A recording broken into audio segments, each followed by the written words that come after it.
नमस्कार, बहुत स्वागत है आपका। आप देख रहे हैं हकीकत क्या है। आपके साथ हूं मैं प्रिया सिंह सोमवंशी। 2027 में योगी का चुनाव है और 2029 में नरेंद्र मोदी का चुनाव है। अयोध्या से हिंदू वोट की गिनती शुरू हो गई है। एक साल में 3 करोड़ 50 लाख हिंदुओं ने रामलला के दर्शन किए। 2027 तक अयोध्या आने वाले हिंदुओं का आंकड़ा 11 करोड़ तक बढ़ सकता है। 2029 तक आंकड़ा 15 करोड़ के ऊपर जाना पक्का है। 8 फरवरी का नतीजा भी अयोध्या से ही तय होगा और 27 की हैट्रिक का रास्ता भी अयोध्या से ही बनेगा। 5 फरवरी को अयोध्या में भी चुनाव है। 11 जनवरी को इसी चुनावी नतीजे का पूर्वानुमान देखने को मिला। 4 जून को नतीजे आने के बाद कुछ पॉलिटिकल कमेंटेटर्स बड़ी जल्दबाजी में राम मंदिर के इफेक्ट को नकारते हुए नजर आ रहे थे, लेकिन इस बार उन्हें फुल इफेक्ट दिखने वाला है। 2027 योगी कैसे जीतेंगे, इसका पहला ट्रेलर देख लीजिए।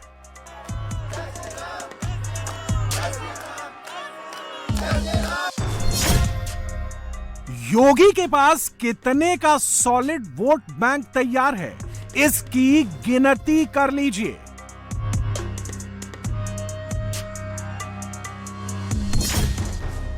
8 फरवरी को जो चुनाव योगी जीतने वाले हैं, उसका ट्रेलर अखिलेश यादव देख लें।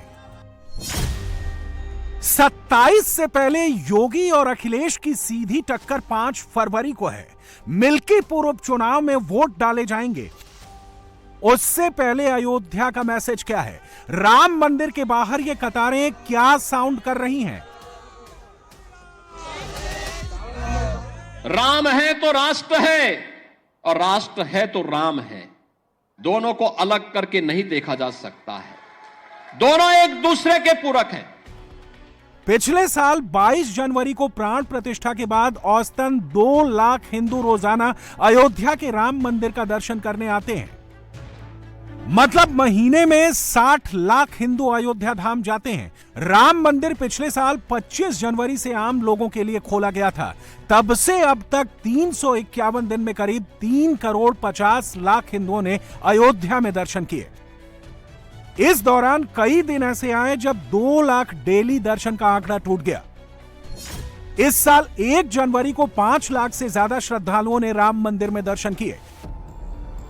यही श्रद्धालु, कतारों में खड़े यही हिंदू योगी की सबसे बड़ी ताकत है। योगी को 2025 का भी और 2027 का भी चुनाव राम भक्त हिंदू जिताने जा रहे हैं। यह बात योगी ने समझ ली है। विरोधी अभी नहीं समझ पाए हैं। उन्हें यह बात 8 तारीख को समझ में आ जाएगी। रामलला का प्राण प्रतिष्ठा का एक कार्यक्रम संपन्न होने के उपरांत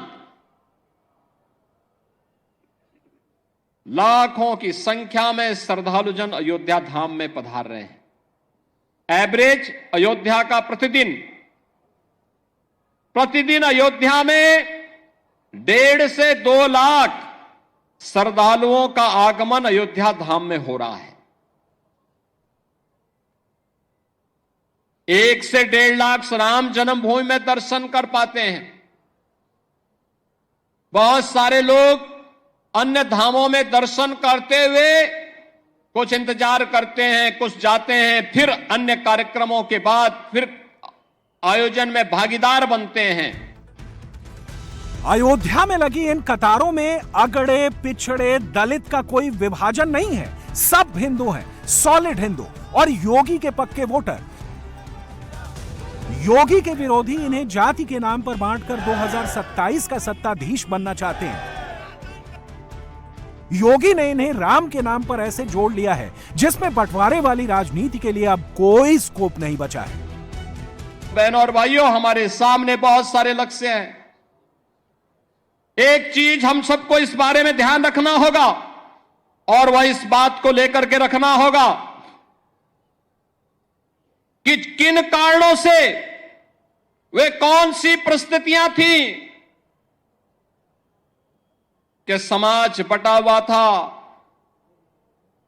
और हमारे पूज्य आराध्य देव स्थल अपमानित हो रहे थे।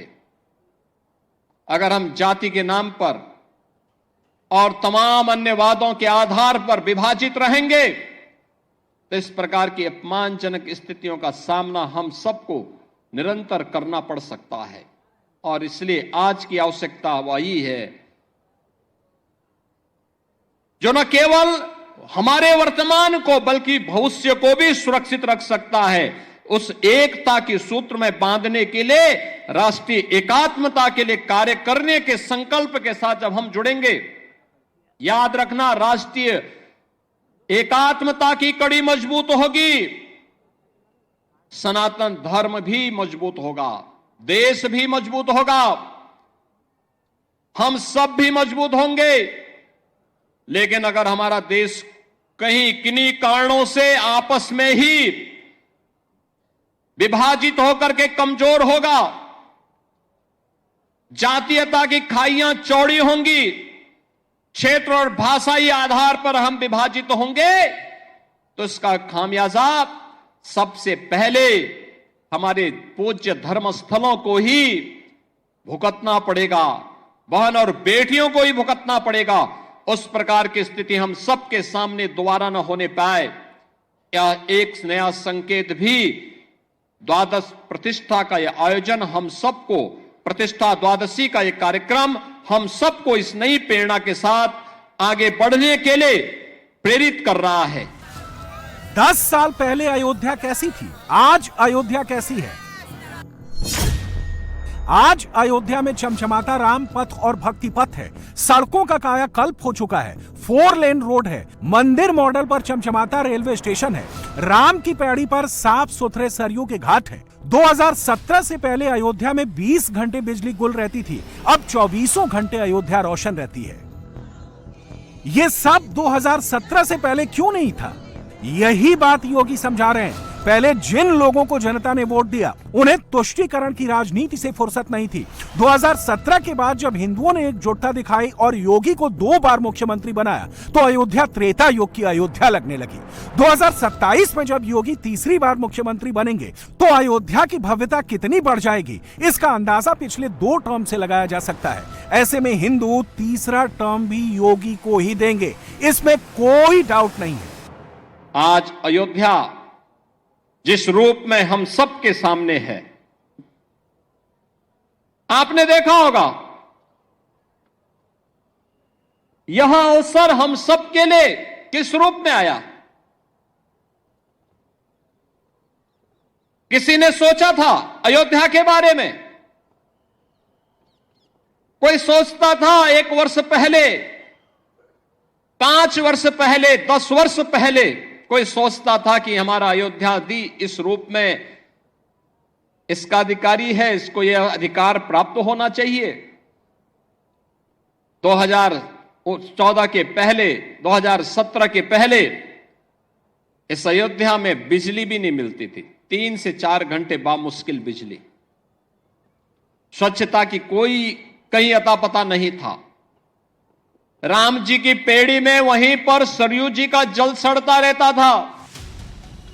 अयोध्या सूर्य वंश की राजधानी है, इसीलिए योगी आदित्यनाथ अयोध्या को सूर्य की रोशनी से चमका रहे हैं, बड़े बड़े सोलर पावर प्लांट लगा रहे हैं। 2017 से पहले अयोध्या में कोई सोलर पावर प्लांट नहीं था, अब अयोध्या में 20 मेगावाट सोलर पावर का उत्पादन हो रहा है। सड़कों पर लगी लाइटें सोलर सिस्टम से चलाई जा रही हैं। योगी ने ऐसे इंतजाम कर दिए हैं कि पर्यावरण भी शुद्ध रहे और राम नगरी में बिजली भी फुल मिलती रहे। आज हमारी अयोध्या देश की पहली सोलर सिटी बन चुकी है। पहली सोलर सिटी, सूर्य वंश की राजधानी है, पहली सोलर सिटी अयोध्या बन चुकी है। ये जो बिजली यहां दिखती है ना, जलती है स्ट्रीट लाइट के रूप में घरों में, ये किसी थर्मल पावर स्टेशन से नहीं, किसी हाइड्रो पावर स्टेशन से नहीं, बल्कि सूर्य की रोशनी से जो ऊर्जा पैदा होती है उससे ये बिजली जलती है और उसी बिजली को पूरी अयोध्या उसी का उपयोग करता है। ये नई अयोध्या, नए भारत का नया उत्तर प्रदेश है, तो नए उत्तर प्रदेश की नई अयोध्या अपने तीर्थ होने के गौरव के साथ पूरे देश को अपने साथ जोड़ रही है। भगवान राम तो हर हिंदू के आराध्य हैं, लेकिन 2017 से पहले अयोध्या में कोई एयरपोर्ट नहीं था। कांग्रेस और समाजवादी पार्टी ने कोई एयरपोर्ट नहीं बनाया। अयोध्या में पहला एयरपोर्ट तब बना जब योगी मुख्यमंत्री बने। अब अयोध्या में महर्षि वाल्मीकि इंटरनेशनल एयरपोर्ट है। जब योगी ने अयोध्या को इतना सब कुछ दिया है, तो 2027 में वोट भी तो उन्हें ही हिंदू देंगे। रामनाथ टेंट में थे, बारिश में भीगते थे, कोई उनको सुध नहीं लेता था। मोदी जी ने, योगी जी ने बहुत अच्छा किया जो ने राम भवन मंदिर बनाकर। अयोध्या में हम पहली बार आए हैं और अब आगे आते रहेंगे। यहाँ का वातावरण देख के यहाँ बिल्कुल आनंदमय वातावरण है। भव्य मंदिर है, बहुत अच्छा बन रहा है। अब लग रहा है कि वाकई भारत सोने की चिड़िया दोबारा से बनने जा रहा है और हिंदुत्व, ये जो सनातन धर्म और हिंदुत्व की जो अलग जगह है नागरिकों के बीच में, हम चाहते हैं कि बहुत जल्दी भारत एक हिंदू राष्ट्र घोषित हो जाए। मिल्कीपुर में दलित वोट सबसे ज्यादा हैं। यहां करीब 1,20,000 दलित वोटर हैं।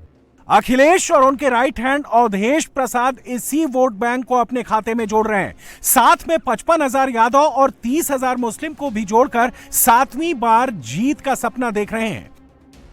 लेकिन उनके पास बताने के लिए कुछ सॉलिड नहीं है कि दलितों के लिए उन्होंने किया क्या है, जबकि योगी के पास बहुत ही सॉलिड जवाब है कि उन्होंने अयोध्या में इंटरनेशनल एयरपोर्ट का नाम महर्षि वाल्मीकि के नाम पर रखा है। इसका असर सिर्फ मिल्कीपुर के दलित वोटर तक नहीं सीमित रहेगा, इसका असर पूरे यूपी में पड़ेगा। योगी कॉन्फिडेंट हैं, तभी उन्होंने मिल्कीपुर में सभा नहीं की। उन्होंने अयोध्या से वोटर को अपना मैसेज दिया। हजारों वर्ष पहले लंका पर विजय प्राप्त करने के उपरांत भगवान श्री राम पुष्पक विमान से अयोध्या धाम पधारे थे और हजारों वर्षों के बाद भी विज्ञान जब इतना प्रगति कर चुका है, तब भी अयोध्या में कोई एयरपोर्ट नहीं था जहां पर कोई फ्लाइट लैंड कर सके। लेकिन आज अयोध्या के पास अपना इंटरनेशनल एयरपोर्ट है। अयोध्या की सड़कें त्रेता युग का स्मरण करा रही है। 4 लेन 6 लेन की सड़कें, सरयू मैया के घाट पूरे देश को अपनी ओर आकर्षित करते हैं। राम जी की पेड़ी, अब सरयू जी का जल वहीं पे सड़ता नहीं है, बल्कि एक ओर से आता है, दूसरी ओर से वापस सरयू मैया में लौट करके श्रद्धालुओं को पुण्य का लाभ प्रदान कर रहा है। यूपी विधानसभा चुनाव में अभी 2 साल बाकी हैं। 2027 तक 11 करोड़ हिंदू अयोध्या में प्रभु राम के दर्शन करने जाएंगे। मतलब योगी का हिंदू वोट इतना ज्यादा बढ़ जाएगा कि विरोधी 2027 में टिक नहीं पाएंगे। अगर अखिलेश को मुसलमानों का पूरा वोट मिल भी गया तो भी वो बहुत पीछे रह जाएंगे। जो भी अयोध्या आता है, कोई भी आता है, दुनिया के अंदर कोई भी आता है, वह व्यक्ति अभिभूत होकर के जाता है। जिसने 5 वर्ष पहले, 10 वर्ष पहले अयोध्या देखी होगी, आज जब अयोध्या आता तो उसको पहचानने में कठिनाई होती। कहता वाह, अयोध्या तो अब त्रेता युग का एहसास करा रही है। और हम कह सकते हैं अभी 1 साल 2 साल और देखें, जब ये पूरा परिसर, राम जन्मभूमि का पूरा परिसर अपने भव्य रूप में आएगा, तो दुनिया का सुंदरतम नगर के रूप में, सबसे आध्यात्मिक, सबसे धार्मिक, पुरी के साथ साथ धाम के रूप में, दुनिया की सबसे वैभवशाली नगरी के रूप में हमारा अयोध्या धाम विकसित होने जा रहा है, उस ओर आगे बढ़ रहा है। योगी गांधीवादी राजनीति से अखिलेश और राहुल के संविधान की किताब दिखाने और अंबेडकरवादी फेक नैरेटिव को भी ध्वस्त कर रहे हैं। योगी राम पद से 2027 भी साध रहे हैं और 2029 में बीजेपी की जीत का मार्ग भी निष्कंटक करते जा रहे हैं। पूरा परिसर एक बार भव्य रूप में आ जाएगा तो सचमुच सनातन धर्म के धार्मिक स्थलों को किस रूप में भव्य होना चाहिए, वह दृश्य से राम जन्मभूमि का यह भव्य मंदिर सनातन धर्म के सभी स्थलों के लिए एक नई प्रेरणा का केंद्र बिंदु बनने वाला है। योगी के विरोधी 27 में उन्हें हराने के लिए कोई कोर कसर नहीं छोड़ेंगे। अखिलेश फिर पीडीए को धार देने में लगे हैं। कांग्रेस 2027 के पहले यूपी में प्रियंका गांधी की एक और लॉन्चिंग की तैयारी में है, लेकिन बिना हिंदू वोट के ना अखिलेश 27 के सत्ताधीश बन सकते हैं और ना ही कांग्रेस दहाई का आंकड़ा पार कर सकती है। यूपी में बाबा ने सनातन मार्ग से 80% वोट पक्के कर लिए हैं।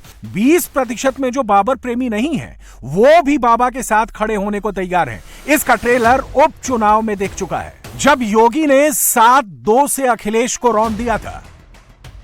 योगी ने अयोध्या के आगे का मैसेज भी दे दिया है। जैसे 500 साल के संघर्ष के बाद राम मंदिर मिला, अयोध्या का कायाकल्प हुआ, अयोध्या पूरी दुनिया में धर्म नगरी के तौर पर स्थापित हुई, वैसे ही मथुरा ही होगी। मथुरा से यदुवंशियों के वोट को भी बाबा तोड़ने का मार्ग बना रहे हैं। अयोध्या में बाबा ने संभल की प्रयोगशाला में भी आहुति दे दी है।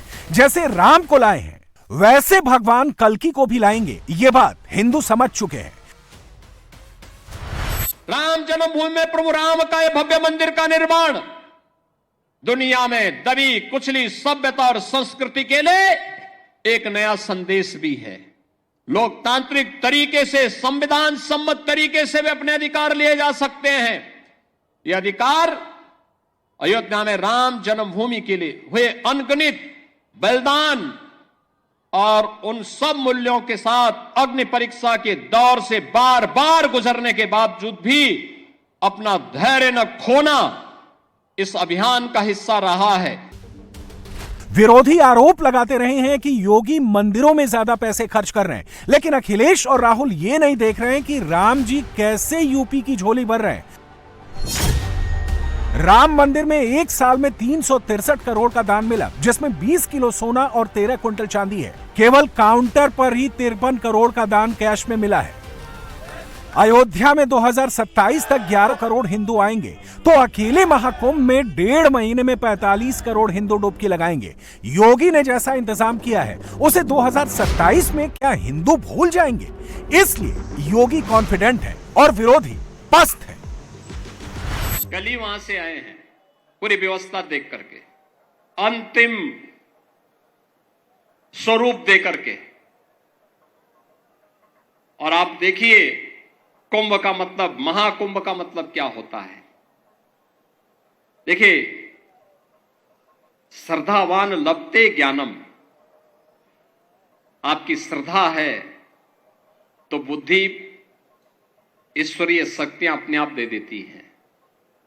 और वही आज आपको वहां पर प्रयागराज में देखने को मिल रहा होगा। प्रयागराज में जिस रूप में एक बार फिर से महाकुंभ का आयोजन जिस भव्यता के साथ, जिस दिव्यता के साथ, आस्था और आधुनिकता के संगम के रूप में प्रयागराज की धरती में देखने को मिल रहा है, मैं आप सबसे भी कहूंगा एक बार जाकर के, त्रिवेणी में जाकर के, अयोध्यावासी तो मां सरयू का यहां पे स्नान करते होंगे, यहां पे मां सरयू का आशीर्वाद से यह कृपा तो उन पर बनी रहती है। संगम में जाकर के एक बार जरूर देखिएगा व्यवस्था कैसे होनी चाहिए, कैसे सिस्टम अपने आप पूरी व्यवस्था को आगे बढ़ाता है और सनातन धर्म का गौरव कैसे आगे बढ़ेगा। इन सब का एक मूर्त रूप आपको वहां पर भी देखने को मिलेगा। महाकुंभ में नागा आ चुके हैं। नागा जब 14 जनवरी को पहला अमृत स्नान करेंगे, उसके बाद महाकुंभ की औपचारिक शुरुआत हो जाएगी। महाकुंभ में नागा ही सबसे बड़ी पहेली हैं। इनकी साधना को लेकर बहुत से रहस्य हैं। इनके शाप को लेकर बहुत भय बना रहता है। इनके खान पान को लेकर कई तरह की कथाएं चलती हैं। इनकी सिद्धियों को लेकर कई ग्रंथ लिख दिए गए हैं। महाकुंभ में नागाओं का आना और फिर जाना दोनों बेहद रहस्यमयी है। महाकुंभ में नागाओं के शिविर में कौन सी साधनाएं चल रही हैं? प्रयागराज में रेत पर बसे नागा लोक का एक एक राज आज हम आपको बता रहे हैं।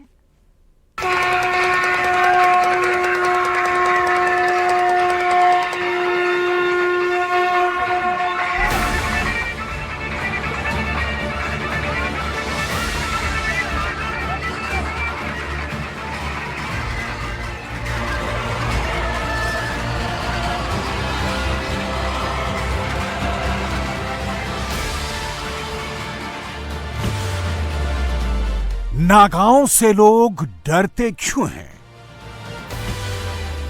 नागाओं को क्रोध क्यों आता है? क्या नाराज नागा श्राप दे देते हैं? क्या प्रसन्न नागा वरदान देते हैं? कुंभ के बाद नागा कहां गायब हो जाते हैं? क्या नागाओं को ठंड नहीं लगती? नागा साधु निर्वस्त्र क्यों रहते हैं? क्यों नागा जीते जी अपना पिंडदान कर देते हैं? एक एक सवाल रहस्य से भरा है। एक एक सवाल में कौतूहल है। जानने के लिए नागाओं के रहस्य लोक में जाना जरूरी है। लेकिन इस बीच नागाओं को लेकर कुछ और जानकारी मिली जो बेहद चौंकाने वाली थी। मसलन नागा किसी बंधन में नहीं होते। गजाननं भूतगणादिसेवितं कपीतजम्बोफलचारुभक्षणम् उमासुतं शोकविनाशकारकं नमामि विघ्नेश्वरपादपङ्कजं। गुरुर्ब्रह्मा गुरुर्विष्णु गुरुर्देवो महेश्वर गुरुर्साक्षात् परब्रह्म तस्मै श्रीगुरुवे नमः। ध्यानमूलं गुरुर्मूर्ति पूजामूलं गुरुपदम् मंत्रमूलम गुरुर्वाक्य मोक्षमूलम गुरुकृपाः। नागा की कोई इच्छा नहीं होती। संपूर्ण त्याग करो, तब जाके तुम भक्ति मार्ग में संपूर्ण अनुभूति लाओगे। कोई भी संत बनने के लिए उसके मन में वैसा आता है, कुछ परिस्थिति परिवेश से उसको वैसा समय में ले आता है, तब उसका मन में एक भाव आता है, मैं सब त्याग करके धर्म की सेवा करूंगा। नागा मोह माया से मुक्त होते हैं। वो क्या है, अखाड़े का ऐसा नियम है कि जैसा बालक पैदा होता है ना जन्म से, ऐसा ही यहाँ आना। इसलिए वो संसार को त्याग देते हैं, सबका पिंडदान कर दिया जाता है। 17 पिंडदान होते हैं हमारे, जिसमें 8 जन्म के पहले के, 8 जन्म के बाद के, एक खुद का 17 पिंडदान होते हैं। वो संसार के लिए मृत है, मतलब नागा सनातन के प्रहरी हैं। धर्म के लिए नागा कुछ भी कर सकते हैं। तो उनके बारे में कुछ जानकारी है। आजकल अलग अलग धर्मों में बैठे हुए हैं। सनातन एक आदि अनादि नागा, ये फौज है, नागा फौज सनातन है, आदि अनादि। ये भगवान शंकर की 7 बीजों से सरंगे बरंगे जो जितने भी राजा दक्ष ने यज्ञ कराया था वो सब पहुंचाए गए थे। उसी रूप में हम लोग घूम रहे हैं सब। नागा किसी पहेली से कम नहीं है। नागाओं का रहस्य इतना गहरा है, जो भी गहराई में जाता है खुद को कम ही पाता है। ऐसी पहेली को सुलझाने, इसी रहस्य को जानने हम त्रिवेणी के किनारे संगम की रेती पर पहुंचे। 45 दिन के महाकुंभ के विशाल प्रांगण में नागाओं का संसार बसा है, जहां एक से बढ़कर एक नागा है। हर नागा की अपनी एक कहानी है, हर नागा अपने आप में एक रहस्य है। सबसे बड़ी पहेली थी नागाओं का कड़कड़ाती ठंड में साधना करना। यह रहस्य क्यों है, आप ही सोचिए। जिस 6 से 8 डिग्री सेंटीग्रेड की कड़कड़ाती ठंड में लगता है कि हाथ गल जाएंगे, तब इस छोटी सी संगम की कुटिया में बिना कपड़ों के, सिर्फ भस्म लगाए, ये नागा कैसे रह लेते हैं?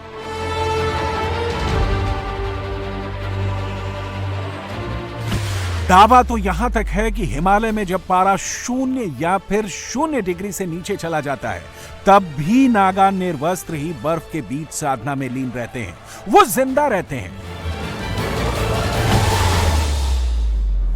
मेडिकल साइंस तो कहता है कि एक स्वस्थ व्यक्ति -20 डिग्री सेल्सियस तापमान में बिना कपड़ों के 2.5 घंटे तक जीवित रह सकता है। अगर वो 2 परत कपड़े पहनता है तो यह समय बढ़कर करीब 15 घंटे हो जाता है। कुछ साल पहले हिमालय के बर्फ के बीच एक नागा साधु का वीडियो वायरल हुआ था, जो बर्फ के बीच साधना करता हुआ चलता है, जय श्री राम का नारा लगाता हुआ दिखा था। उस वक्त भी यही सवाल पूछा जा रहा था कि नागा इतनी ठंड में बिना कपड़ों के कैसे रह सकते हैं। बर्फ में संत की साधना, फिर उसे कुछ होता क्यों नहीं? मेडिकल साइंस के लिए भी यह किसी चैलेंज से कम नहीं है।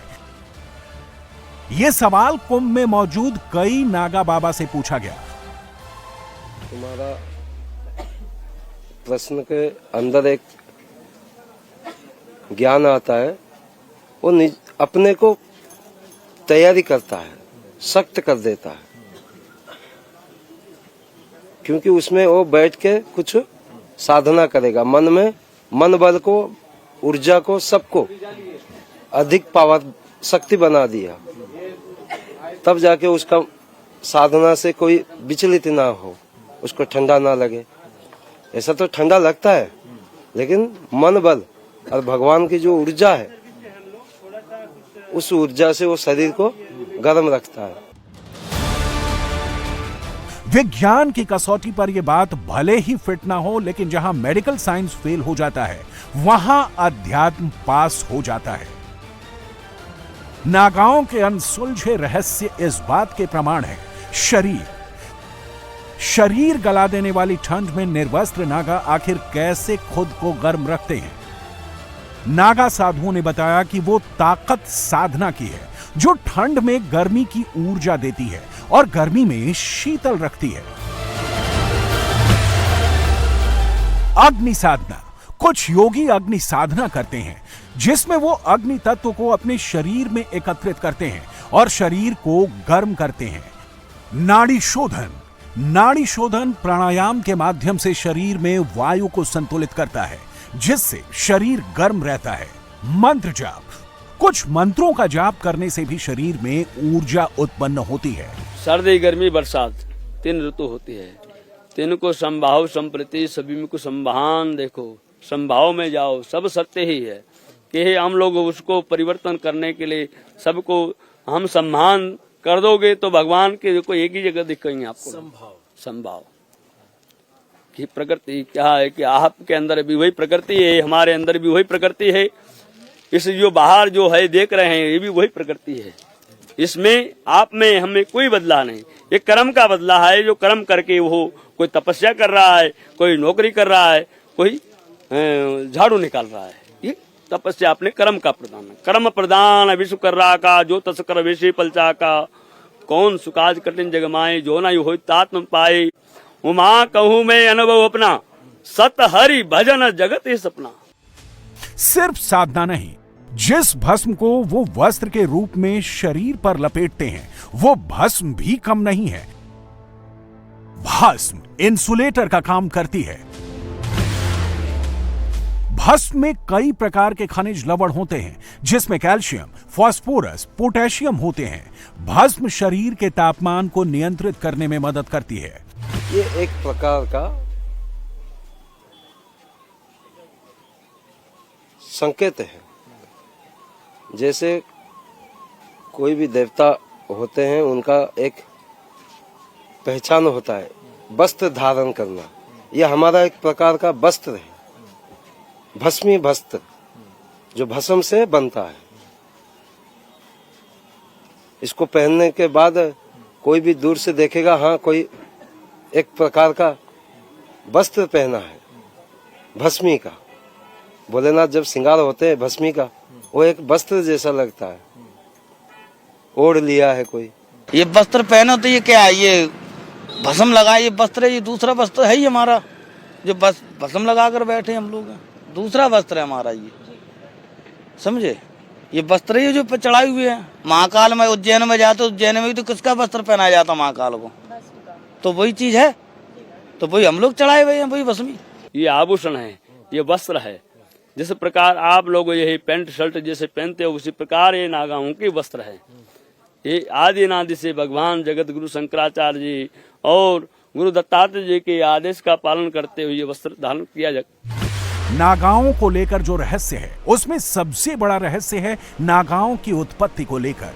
ये नागा आए कहां से और नागा कुंभ के बाद कहां चले जाते हैं, दिखते क्यों नहीं है? इस सवाल का जवाब अतीत के पन्नों पुराणों में मिला। संस्कृत में नागा शब्द का मतलब पहाड़ होता है। कच्छाधारी भाषा में नागा का मतलब बहादुर व्यक्ति होता है। एक नागा का अर्थ नग्न रहने वाले लोग होते हैं। इतिहासकार तो इसे नागा संप्रदाय की उत्पत्ति को सिंधु घाटी सभ्यता से जोड़ते हैं। मोहनजोदाड़ो में मुद्राओं पर मिली दिगंबर रूप में पशुपति की तस्वीर नागा साधुओं के नजदीक है। वैदिक साहित्य में जटाधारी साधु तपस्वियों का जिक्र मिलता है, लेकिन मौजूदा नागाओं की उत्पत्ति को आदि शंकराचार्य से जोड़ा जाता है। यह नागा पुरुष है, ये सेना है। ये जैसे कार्तिक भगवान पहले देवताओं के समय कार्तिक को सेनापति बनाया, गणेश को अध्यक्ष बनाया, इसी प्रकार सबको जैसे शनि महाराज को न्याय के देवता बनाया। इस प्रकार मंगल है जो आपके शरीर में पूरा में मंगल का निवास होता है कि ये धरती का पुत्र है, पृथ्वी का पुत्र है, इसके लिए इसमें मंगल का संचार हमेशा होता है। मन चंचल है, मन चंद्रमा है। छठी शताब्दी में आदि शंकराचार्य ने अखाड़ों की स्थापना की, जिसका उद्देश्य धर्म की रक्षा के साथ साथ लोगों को धर्म के पथ पर चलना भी सिखाना था। अखाड़ों में जो धर्म की रक्षा के लिए सेना बनाई गई वो नागा साधुओं की सेना थी। पहले साधु और सन्यासी हुआ करते थे, कुछ साधु गृहस्थ के, कुछ वैरागी थे। तब धर्म की रक्षा के लिए सशस्त्र संतों की सेना की जरूरत महसूस हुई। इनके लिए जो परंपरा तैयार की गई वो ऐसी की गई कि ये धर्म के लिए मिटने में देर ना करें। खुद का पिंडदान करने का नियम इसलिए बनाया गया ताकि वो मोह माया से मुक्त हों, सिर्फ धर्म युद्ध के लिए जीवन खपा सकें। नागाओं के इंद्र की पूजा है, नेपाल के राजा महाराजे भी पूजते आए है ना। इसलिए इस धरती पे तुमने शिव को तो कभी देखा नहीं, वो कभी तुम जैसी कल्पना करते वैसे नहीं आएंगे कि जटाओं में गंगा होगी। वो एक नागा ही उनका स्वरूप है। वहीं से सन्यास का मार्ग चला है। दत्तात्रेय भगवान इष्ट देव हैं हमारे। चारों दिशाओं में 4 मठ है, चारों शंकराचार्य बैठे हुए, चारों शंकराचार्य से जुड़े सब आते हैं यहाँ पे भगत। पूरे विश्व के साधु आते हैं। अपने स्वामी जी अवधेशानंद गिरी जी, उन्होंने 10 लाख नागाओं को अभी तक दीक्षा दे चुके हैं। नागा एक अग्नि स्वरूप, भगवा का कलर अग्नि जैसा होता है ना, ऐसा ही अग्नि जैसा उसका तेज होता है, इसलिए उससे डरना पड़ता है। अग्नि से खेलना है तो आपको बर्फ बनना पड़ेगा। एक रहस्य ये भी है कि कुंभ के बाद ये नागा साधु कहां चले जाते हैं।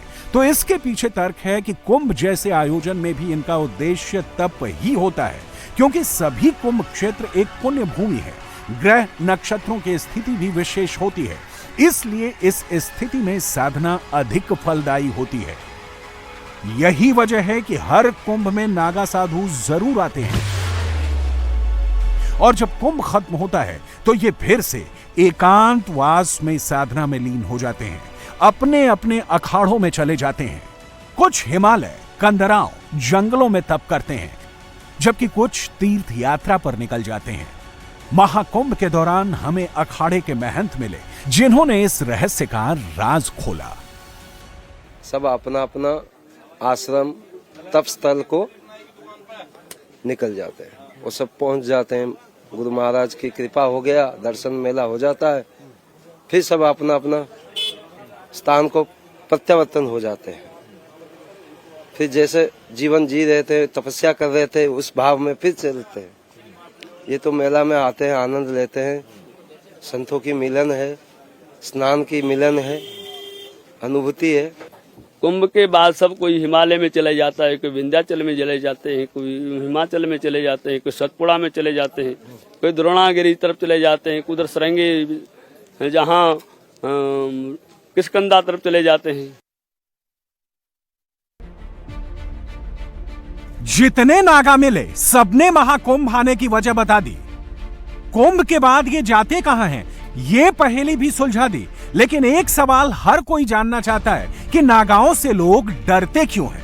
नागाओं को क्रोध क्यों आता है? क्या नाराज नागा श्राप दे देते हैं? ये बात हम यूं ही नहीं कह रहे, नागा साधु के क्रोध से पूरा इतिहास भरा है।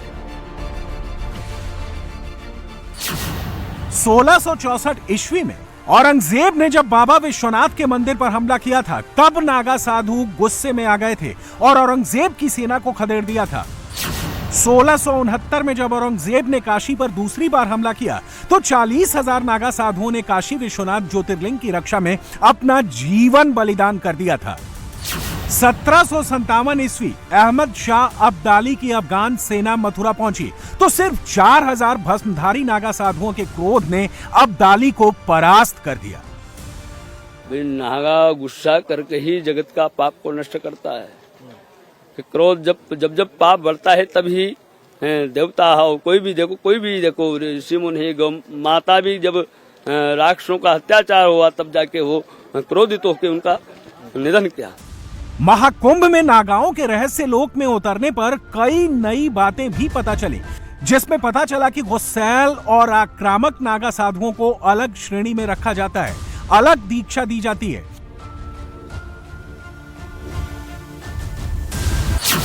गुस्सैल और आक्रामक नागाओं को जैन में दीक्षा दी जाती है। 3 सालों तक महंत की सेवा करनी होती है, ब्रह्मचर्य की परीक्षा देनी होती है। कई रातों तक ये नागा ओम नमः शिवाय मंत्र का जाप करते हैं। इस तप के अखाड़े के प्रमुख महामंडलेश्वर द्वारा विजया हवन कराया जाता है। उज्जैन के शिप्रा नदी में 108 बार डुबकी लगानी होती है। धर्म रक्षा के लिए अपनी बलि देने के लिए तैयार रहते हैं। कुंभ में कई बार ऐसा हुआ जब नागा साधु स्नान और व्यवस्था को लेकर पुलिस और सरकार से भी भिड़ गए। जब नागा साधुओं को लेकर सरकार और प्रशासन ज्यादा सक्रिय रहता है, तो उसके पीछे नागा साधुओं का क्रोध ही रहता है।